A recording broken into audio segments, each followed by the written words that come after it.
I had some technical difficulties, so we back. Okay, everything is good. Welcome back to another live feed on Shaman's YouTube channel. It's getting to continuation of my top 50 underrated NFL wide receivers. I'm going to continue with the list. I'm going to resume with number 31, Mark Clayton. Mark Clayton, man. Definitely underrated receiver. Yes, he played with Dan Marino. Yes, he did that. But he made a lot of big plays with him, throwing the ball to Mark Clayton. So, yes, he probably playing with Dan Marino, but when you look at Clayton, he caught the majority of the passes from Dan Marino. He's a 5-time Pro Bowler, 3-time All-Pro receiver. For 10 years, Clayton played for the Miami Dolphins, where his impact was made. So in '84, he caught 18 touchdown passes, which was a single-season record at the time. He's one of only 3 players in the NFL history who has caught a touchdown pass from both Dan Marino and Brett Favre. The Clayton to Marino tandem was the most prolific in NFL history. He's in the NFL top in receiving yards, receiving touchdowns, including 582 receptions, 8,974 yards, receiving 84 touchdowns. I mean, this guy definitely was a playmaker extraordinaire, but he's not in the Hall of Fame. Despite playing with Dan Marino, catching all the passes from Dan Marino, he's not in it for that reason. So when I wrote the book, I definitely felt that he should have been in the Hall of Fame.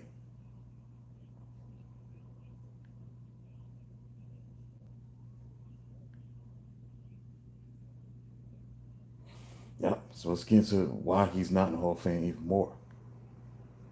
The reason why he's not in the Hall of Fame and why he's so underrated is because voters largely attributed his prolific statistics to playing with Hall of Famer quarterback Dan Marino.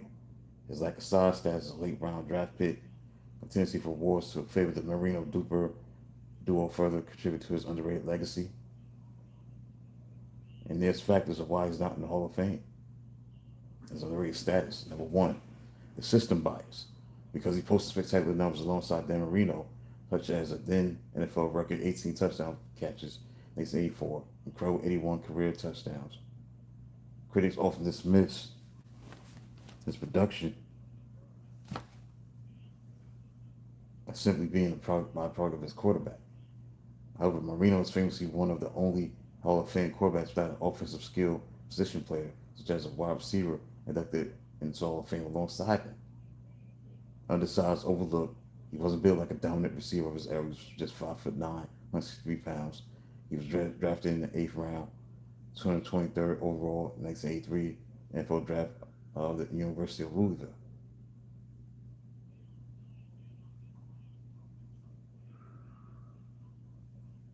So despite his smaller stature, he possessed an incredible 40-inch vertical leap, precise route running, allowing him to outplay prototype expectations. Then we got the Marx Brothers dynamic that comes to play. Clayton formed one half of the iconic Marx Brothers, a receiver duo alongside Mark Duper. While Duper was often recognized for his blazing top-end speed, Clayton was a steadier, highly technical possession and red zone threat. This caused Clayton to occasionally fly under the radar in national media despite putting up superior career numbers. Over his 11-year career, Clayton was a 5-time Pro Bowl selection, recorded 582 receptions for 8,974 yards, 84 touchdowns.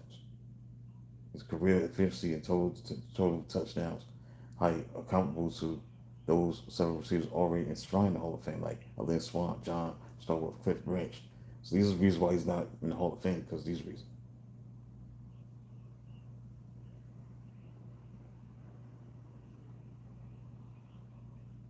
That's the reason why he's not in. Yep, Mark Clayton.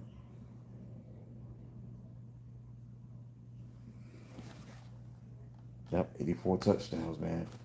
Yeah, he played with Dan Marino, but I'm saying, like, that's like saying Jerry Rice shouldn't be in Hall of Fame because he played with Joe Montana, because he played with Steve Young.